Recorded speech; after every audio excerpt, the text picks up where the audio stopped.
Recently, there's been a bit of a trend of mousepads that are like the Artisan Raiden, but worse. The QCK Speed, LGG Neptune, Lamzu, and I don't say this disparagingly, these pads have their place in the market, but they are pretty clearly made to be Raiden-likes.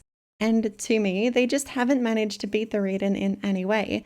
They are chasing after what it is instead of thinking about what it could be. The Infinitymice Speed was the first pad to change that trend. It is a Raiden alternative, not a Raiden clone. It does enough differently while still being in the same speed tier to be its own very distinct thing, and I like it a lot for that reason. It finally gave me a reason to use it over the Raiden. But just quickly, to bring everyone up to speed, the Raiden is Artisan's fastest cloth mousepad and probably the fastest purely cloth mousepad you can buy. It, until pretty recently, was in a tier of its own for people looking for a cloth pad with the speed characteristics of a glass one. But it is also expensive if you don't live in Japan, wears pretty quickly, and takes a while to ship. I still love it. It's probably my second or third favorite mousepad, but there are certainly reasons why someone might not be able to get one, even if conceptually it sounds very appealing. Hence the Raiden clones. And they're all okay. Besides the Anagon, I really dislike that one, but the QCK Speed and LGG Neptune are both solid, especially if you can get them for cheaper than the Raiden.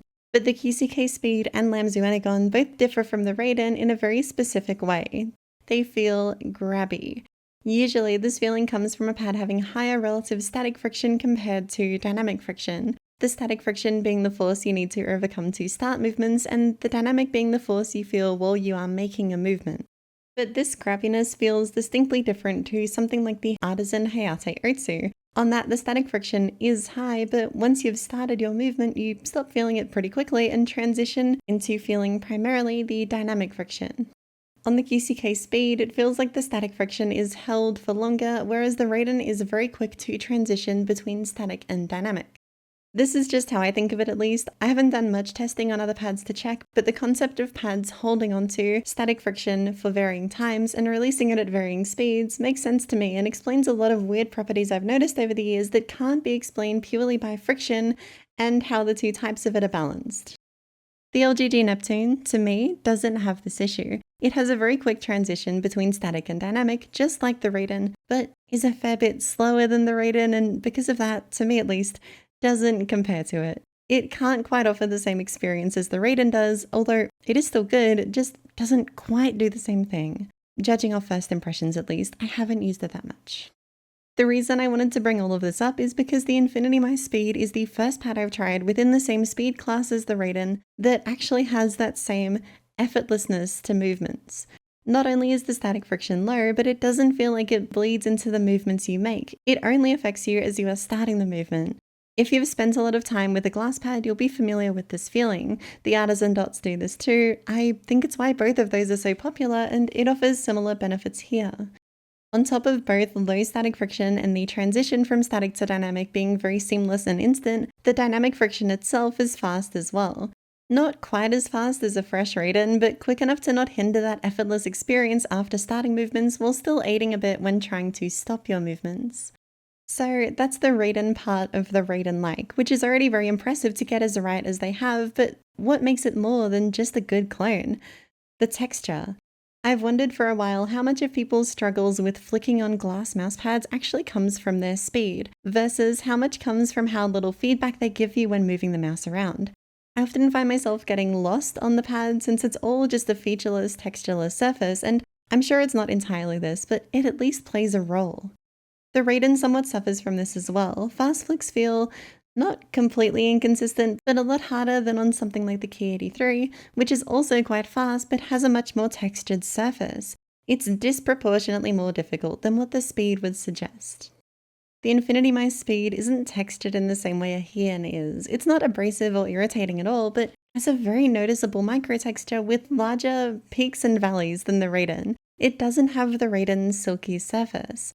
And I think for a lot of people, this will be a good thing. It offers that speed of the Raiden and all the benefits that speed comes with without feeling as fast and uncontrollable in situations the pad isn't natively suited for. I've personally always liked the Raiden in Valorant. It suits the more flowy aiming styles that have become synonymous with that game, but the texture of the Infinitymice Speed allows for a much more dynamic playstyle. Snappy when needed due to the feedback of the texture, but with the low friction for ease of movement. It's honestly fantastic and is one of my favorite pads to use in this game and one of the only speed pads I feel comfortable recommending for it. And of course, for games this pad is suited for, it's fantastic. Apex, the finals, Overwatch all felt great to play with it. The same benefits applied here. I was very aware of where my mouse was at all times and the low resistance felt great for tracking, especially with the Artisan dot skates, which made that already low static friction even lower. But that leads into my first of only two caveats with this pad, the durability. And this has been weird since I've mostly been using it with the Artisan dots, which I know wear cloth pads faster than conventional PTFE skates, but it seems to be temporary wear. With my zeros, after about 3 months, I'll get a bit of a slow spot forming in the middle and swap to another zero, but after not using that worn pad for a bit, I'll go back to it and it will feel as good as new. It's really strange. My best guess is that the dots press the fabric down and it needs time to come back up, the same way a sponge does when you squish it. I bring this up here because the Infinitymice Speed has been the most affected by this temporary wear. It got a really bad slow spot after about a week of use that made it basically unusable, but coming back to it a week later, it was as good as new. I think it might be because of the soft surface combined with the texture. It just gets flattened out way quicker than the Zero does, especially since that slow spot was much smoother than the rest of the pad too. I don't know how bad this wear would be with usual PTFE skates or if this is a fault of the Artisan dots, but I was ready to give up on this pad before realizing that that wear wasn't permanent. The other caveat is just general speed pad stuff. It won't be for everyone. It does take time to adjust to compared to slower cloth pads and might just be too fast for some people's preferences, even with the texture giving an enhanced feeling of control compared to the Raiden. But that's honestly it. It takes what the Raiden does well and not only faithfully recreates it, but iterates upon it, and on top of that, is the only Raiden like I've tried to match the Raiden's retail price of $35 USD while also matching its overall quality. This isn't just a top tier mousepad, it's fantastic on the value front too, and I highly recommend it.